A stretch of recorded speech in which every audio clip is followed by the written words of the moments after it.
বাংলাদেশ সরকারের মাননীয় প্রধান উপদেষ্টা। এই শুন, বাংলাদেশের প্রধান উপদেষ্টা প্রবাসীদেরকে নিয়ে কি বলছে। সমস্যা নাই, শুনি ভিডিওটা।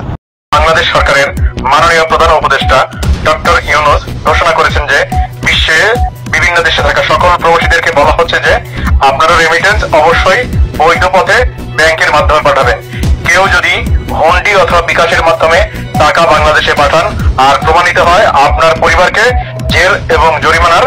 আরে শালার বেটা, তোর এত বড় ক্ষমতা থাকলে 80 প্রবাসীদের সাথে মোকাবেলা কর। বাড়িতে দুর্বল জায়গা পাইছ, মানে সেখানে আঘাত করবি। কানকির পুত, তুই থ্রেট চোদাস প্রবাসীদেরকে। 80 কোটি কোটি প্রবাসীদের সাথে খেল। সেখানে বসে বসে আঙ্গুল দেখায় এভাবে কথা বলার অধিকার কে দিছে তোরে? ঠিক আছে, নতুন মাঙ্গে বাল জ্বালাইছে। হ্যাঁ, নতুন মাঙ্গে বাল জ্বালাইছে, সমস্যা নাই গা। তোদের মাইয়াটাই আছে না, এইটা লই আর মনে একবার গজামে যাইম গে। ঠিক আছে, তোর বাড়িতে ঘুরতে যাইম, তোর মাইয়াটাই লই। ঠিক আছে, সমস্যা নাই গা। পারলে আমাদের একটা সিধা দেখা, আমাদের একটা সিধা দেখা। ঠিক আছে, কোটি কোটি প্রবাসী একদম উড়াই দিব। এই সুদূর বুদুর বয়স করলি লাগ দি প্রবাসীদের লগে করে হেঁড়া ভাঙ্গা করে, হেঁড়া ভাঙ্গা করে 2 দিনে একটা খিচ্ছে গেছে। মুরগির তলে ভরে দেব তোরা রে।